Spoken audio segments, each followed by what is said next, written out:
Anyway, kiddo, what's it time for? Time for some Metal Gear! Exactly, it's time for Metal Gear.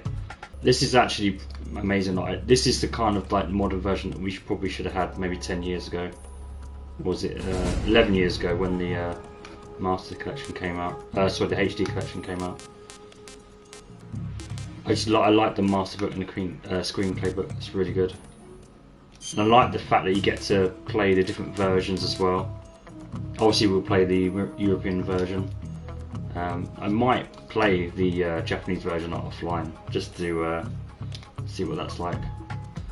So I've done a lot of research on the radio conversations and the codec calls, because a lot of people probably want to hear a lot more than just the basics, especially if you're new to the MGS series. And I like to explore all these different conversations because they're quite funny in bits. Yeah, we'll try and get capture as many animals and all the face paints, all the camos to collect. I won't collect all of them. I'm not bothered about collecting every single one, but we'll collect most of them. English, please. And you get the online manual, which is really good as well. Start game. The screen is way too bright. Way too bright, I felt. Let's put this on actually.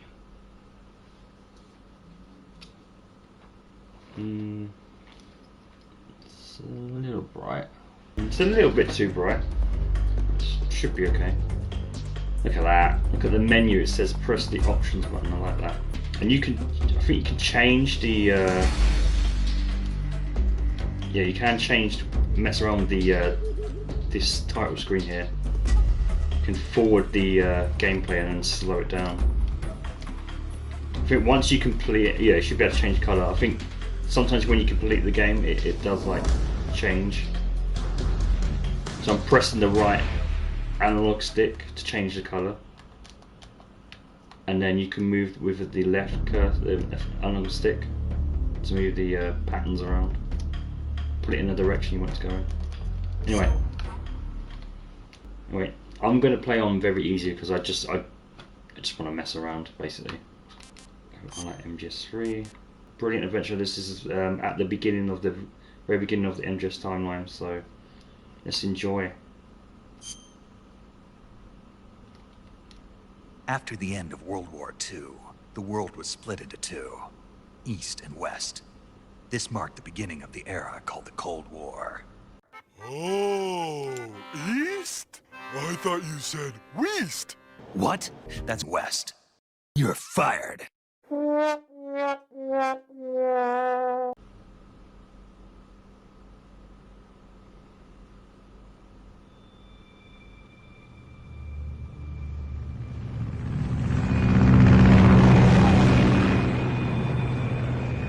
the fact I put Kojima's name still on there, that's great.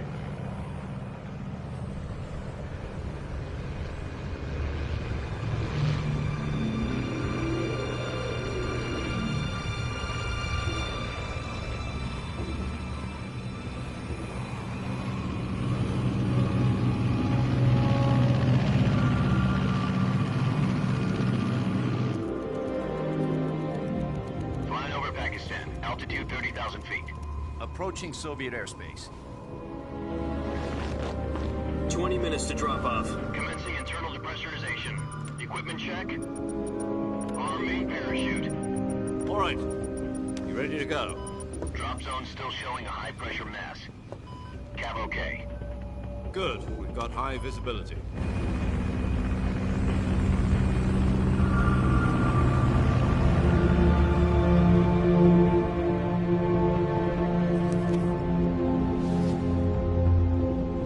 Put out that cigar. Connecting oxygen hose to interior connector. Put on your mask.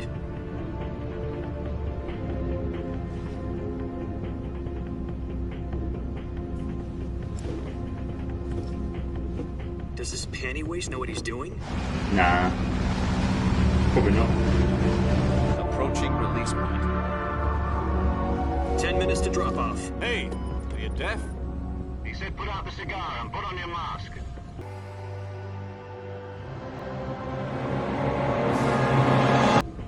No, Gene Carrey, not you.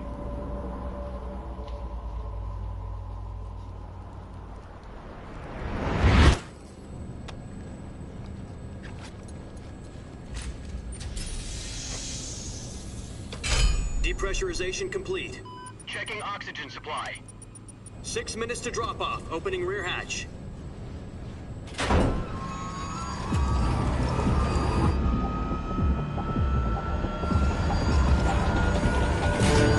Sunrise.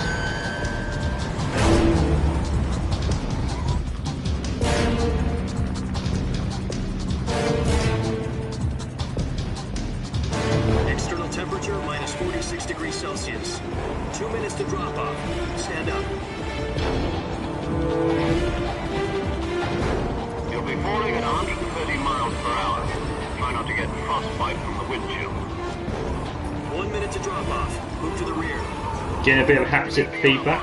This is one for the history books. The world's first Halo jump. I like 10 that. seconds to drop off. Stand by. Status okay. All green. Prepare for drop-off. Countdown. 5, 4, 3, 2, 1. Spread your wings And fly. God be with you.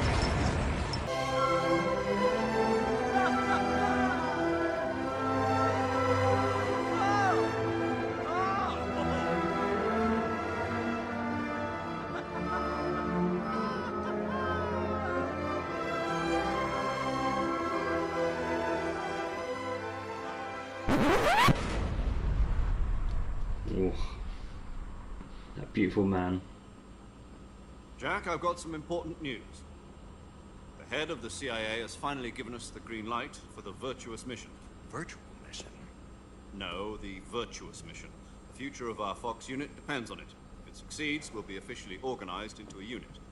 Virtuous mission? Sounds like some kind of initiation ritual. You know, don't get cocky. This isn't a training op. Right. So what exactly is this wonderful mission? Well, about 2 years ago, a certain Soviet scientist requested asylum in the West through one of our moles. His name is Nikolai Stepanovich Sokolov.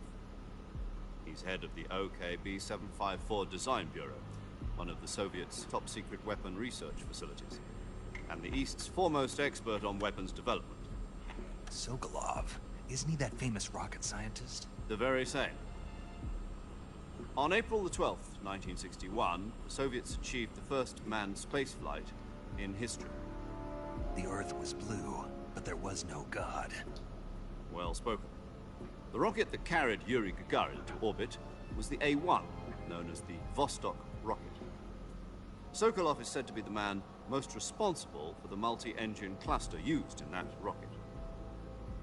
After Gagarin's flight, Sokolov left rocket development to become the head of the newly established Design Bureau. From a lowly technician to head of a design bureau, that's quite a success story, so why do you want to defect? It seems he'd become afraid of his own creations. Afraid? Call it a crisis of conscience. And for that, he left his country and his family behind and went over the fence?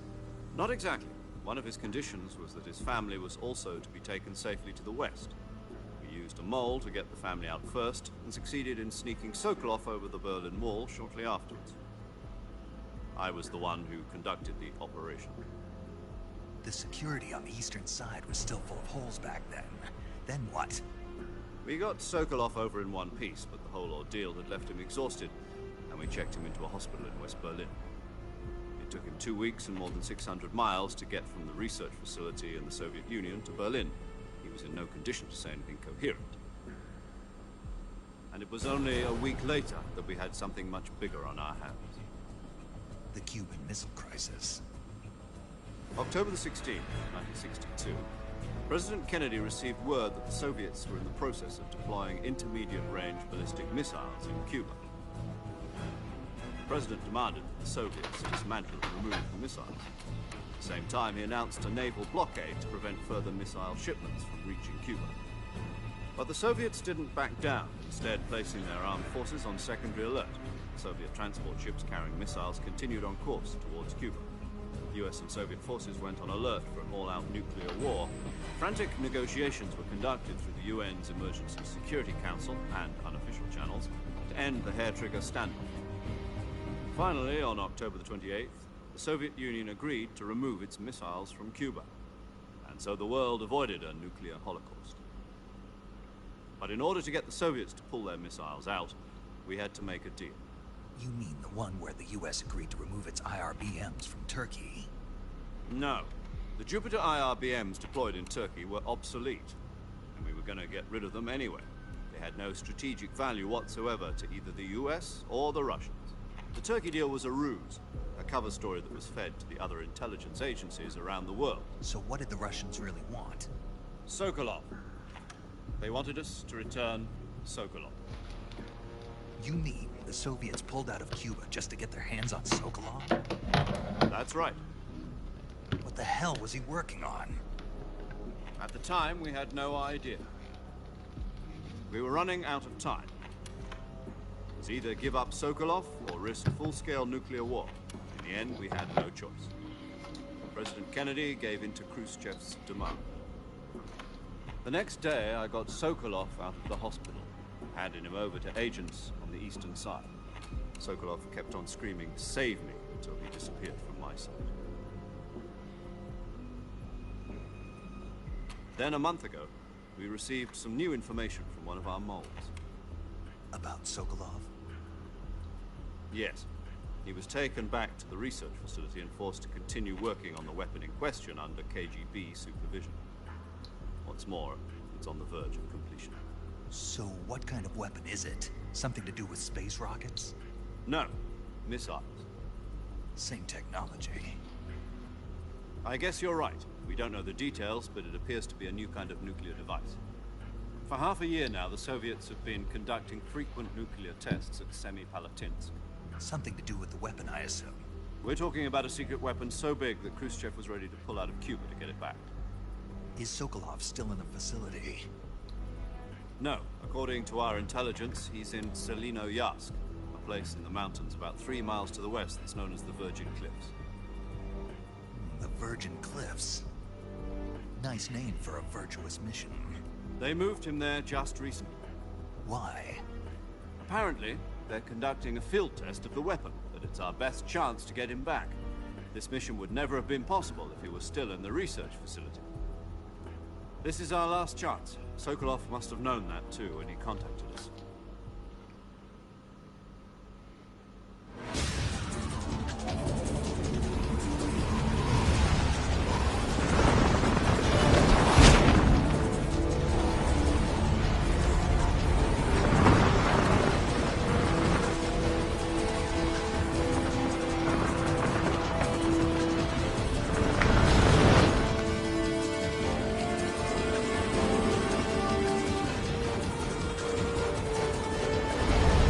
Listen up, Jack. Your mission is to infiltrate Selino-Yarsk in the Soviet mountains, ensure the safety of Sokolov, and bring him back to the West.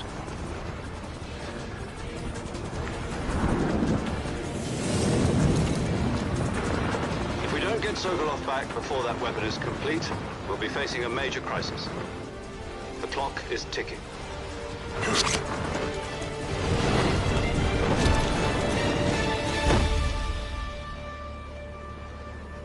Once we've confirmed the rescue of Sokolov, stand by at the recovery point.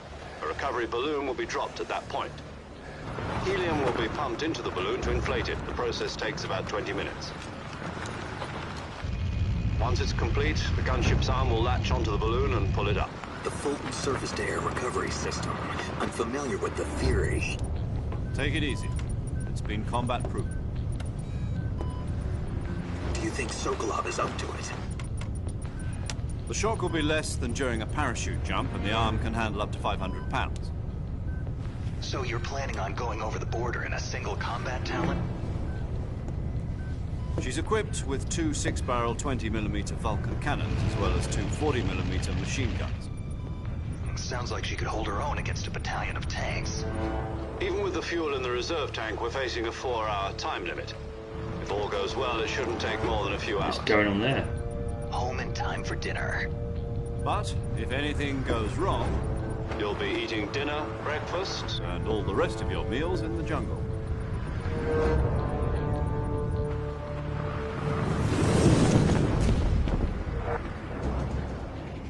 Looked like double text just there. It looked a bit bit blurry.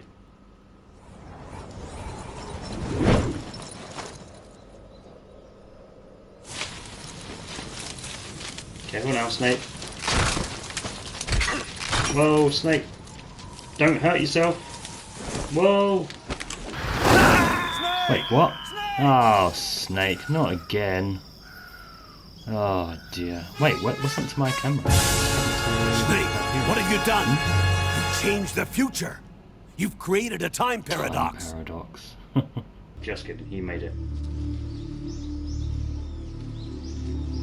There's a big parachute. There's a massive parachute.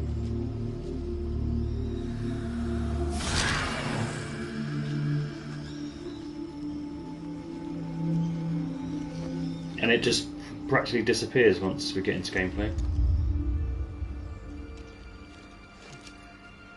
Nice view.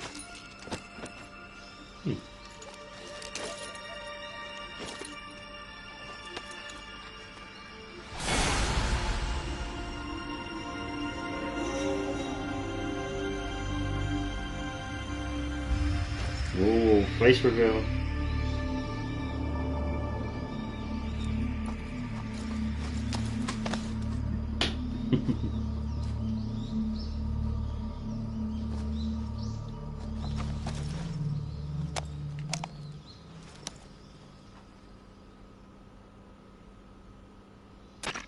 Do you copy?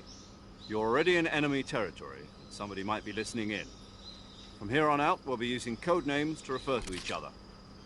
Your code name for this mission will be Naked Snake.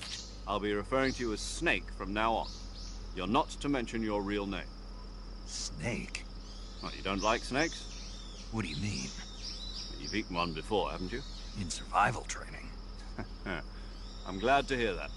I don't know if I'd ever order one in a restaurant, but... Be careful, you might not have a choice. What about you, Major? What should I call you? Let's see. I'll be Tom. Call me Major Tom. This will be a sneaking mission. You must not be seen by the enemy. You must leave no trace of your presence. Is that clear? This kind of infiltration is the Fox unit's speciality. In other words, weapons and equipment are procured on site. That goes for food as well. You're completely naked, just as your name implies. Great. Now I see why you asked me if I like snakes. I suppose calling me Snake was your idea of a joke, too. No. There's a good reason for that. I'll tell you later when the time is right. Gotcha. Getting back to the subject, how exactly am I supposed to feed myself?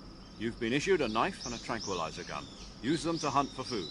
You'll also find some medical supplies in your backpack. Yeah, about the backpack. I lost it in a tree on the way down. I see. Well, you'd better go back and get it then. You know where it is? No problem. I can see it from here. It's stuck on a branch. To climb a tree, stand in front of a tree that's covered in ivy and press the action button. I'll be monitoring your progress over the radio. We can't risk violating Soviet airspace, but I'll be in the gunship. My frequency is 140.85. I'll give you a call if I need to talk to you. If you need to talk to me, use the send function. Okay, Snake, go get your backpack. But anyway, let's get this snake.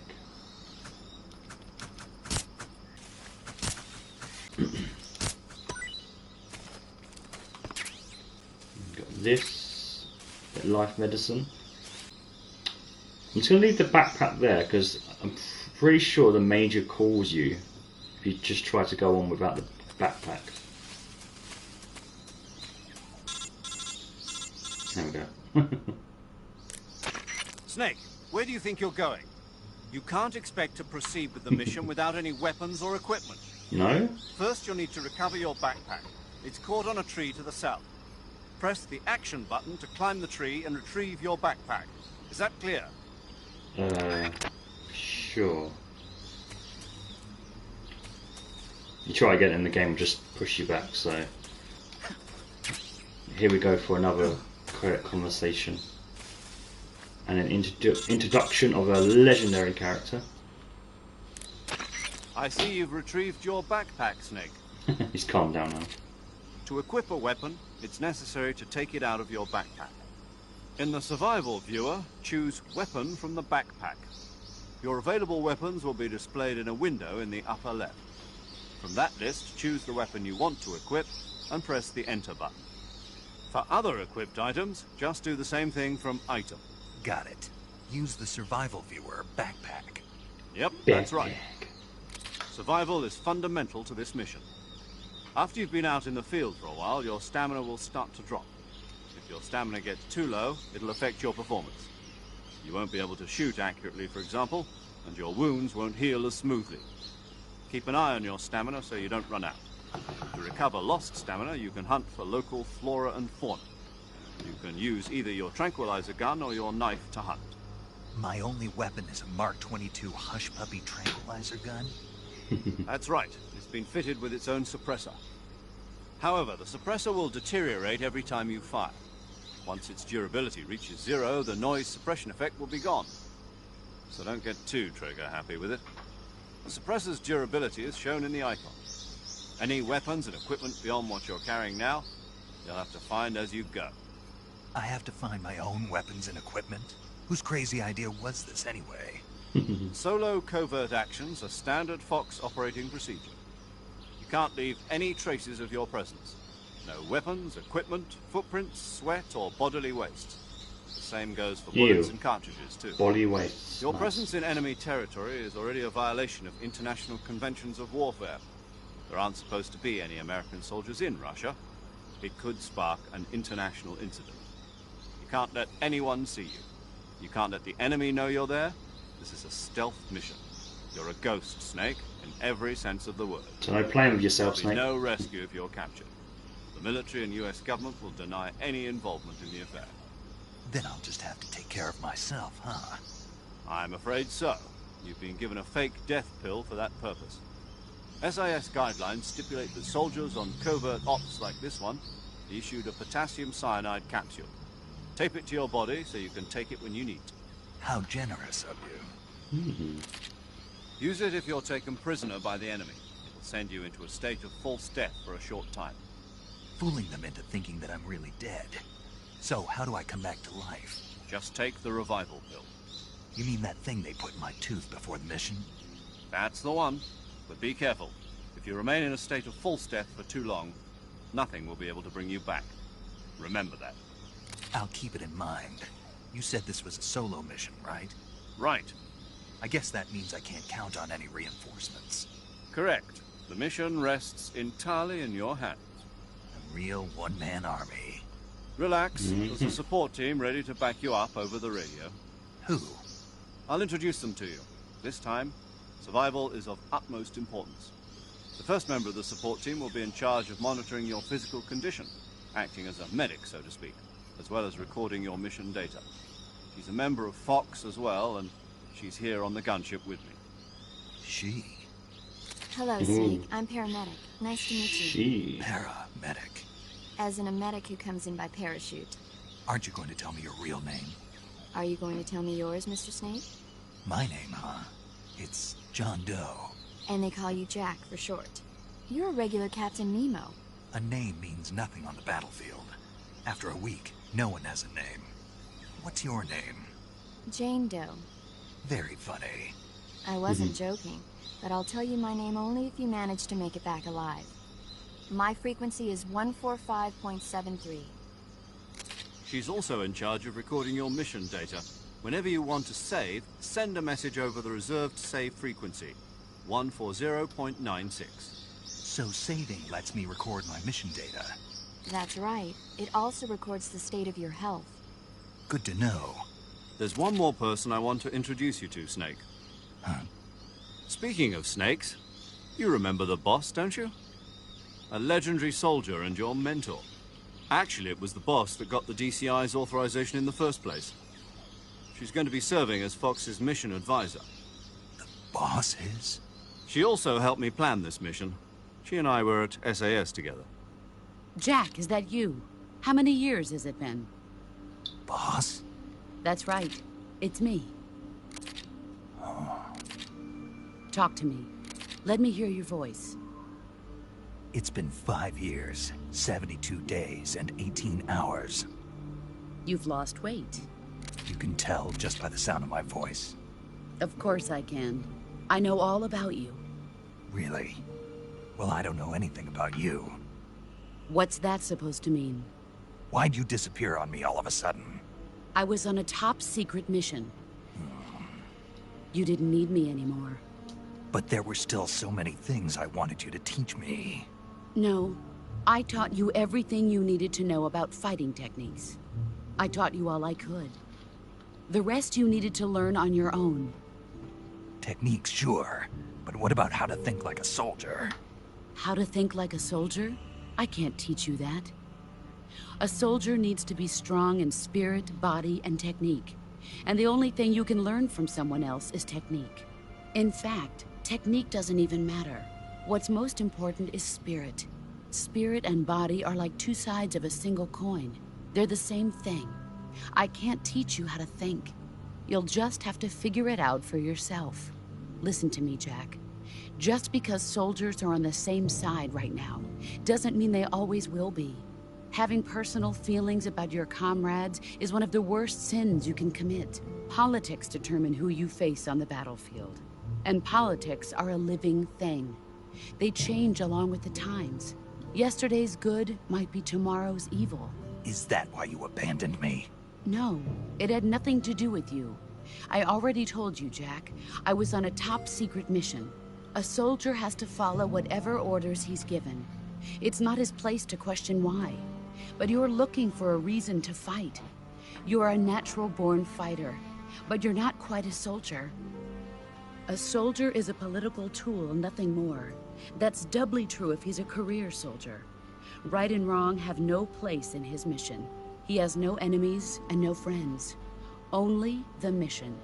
You follow the orders you're given. That's what being a soldier is. I do whatever I have to get the job done. I don't think about politics.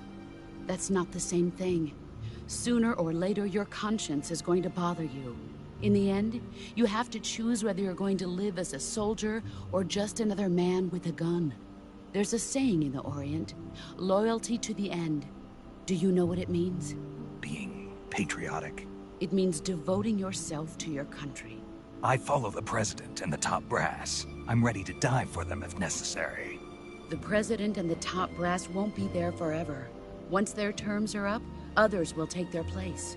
I follow the will of the leader, no matter who's in charge. People aren't the ones who dictate the missions. Then who does?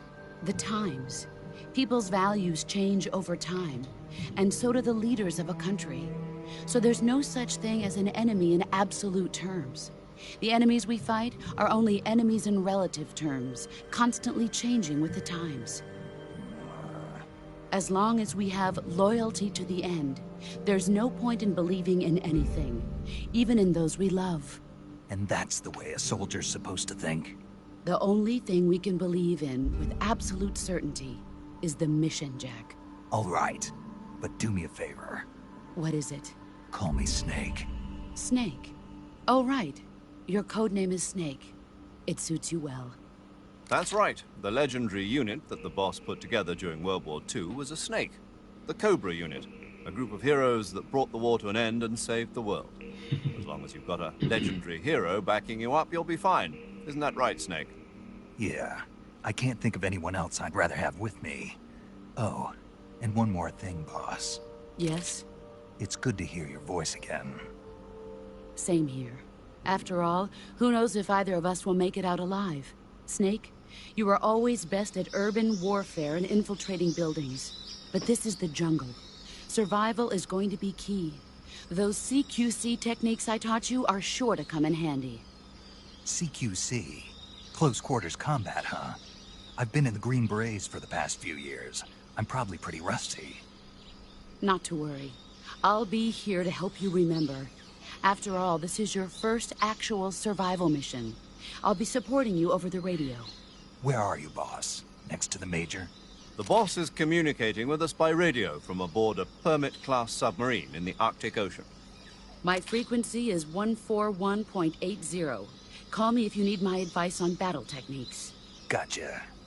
Your mission is to retrieve Dr. Sokolov. Dr. Sokolov is being held in an abandoned factory located to the north of your current position. Avoid heavy combat and don't let anyone see you. Don't forget that this is a stealth mission. His voice sounded a bit lower there. Snake, try to remember some of the basics of CQC.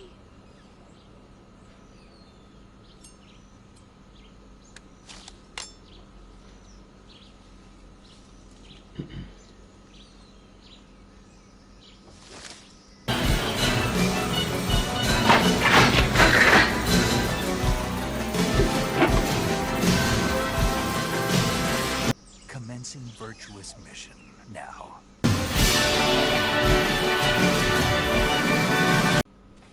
Right. So I guess it's a touchpad to, yeah. So I'm going to talk to Major Tom, which is a David Bowie reference to his song. Snake, did you find food? Yeah, You sound happy. I am. Do you know how to eat it? Then let me explain. Oh To my eat God. food, press the start button to enter the survival viewer, then select food. Select the food you want to eat and press the enter button. Select eat and you will eat the selected food. When you eat, you will recover your stamina, but the extent of recovery depends on what you eat. When your stamina is down only slightly, you should save your tastier morsels for later.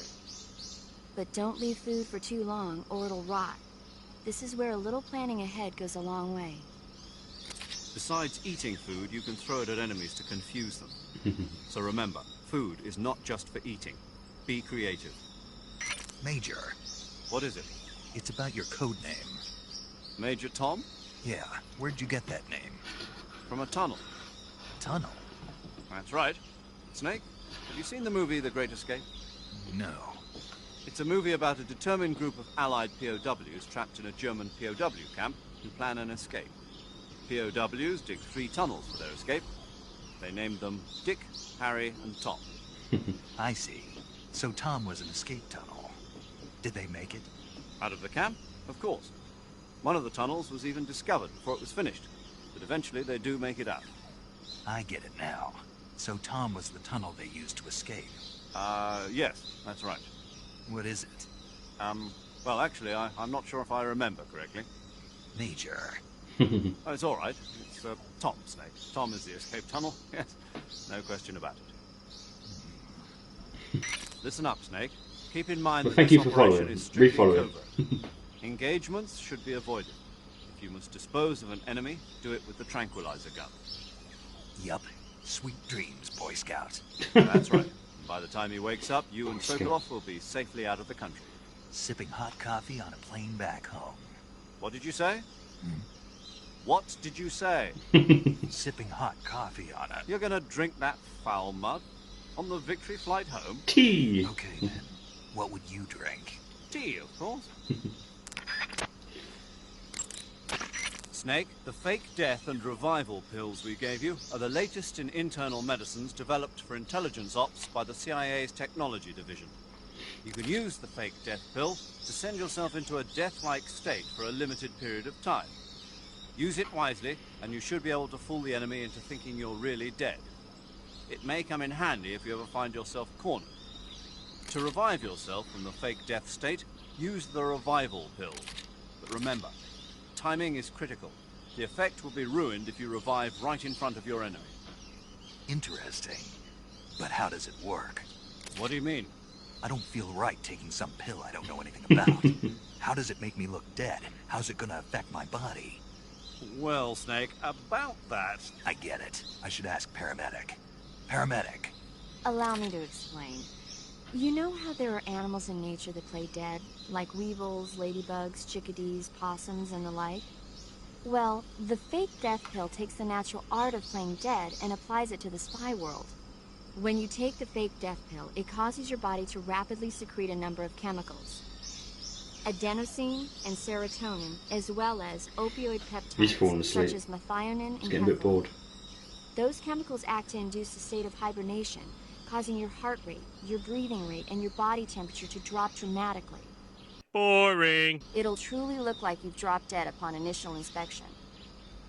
The revival pill, to put it simply, is a counteracting agent to the fake death pill. When you take it, it causes your body to secrete stimulants falling asleep. like noradrenaline and other chemicals such as naloxone, which block the effects of the fake death pill. Boring. Basically, it wakes you up. Does that help?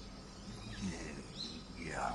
Okay, I'll try and explain it in more detail. The secretion of methionine and enkephalin triggered by the fake death pill causes the opioid receptors. Oh, okay. I think I get it now. You sure? Yeah. But you must want to know a little bit more. There are 3 types of receptors, delta, kappa, and mu. Methionine and enkephalin acts on the... Paramedic, I think Snake understands now. Isn't that right, Snake? Yeah, clear as crystal. But... Major, I've got enough info about the pills, so I'm gonna get back to the mission now. Yes, you do that. Hey, wait a... Your sensors and other electronic devices cannot be used indefinitely. Once they're activated, they consume battery power. Remember, all items draw power from a single battery.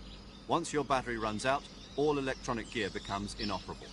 You can check your remaining battery power with the icon of any item that uses electricity.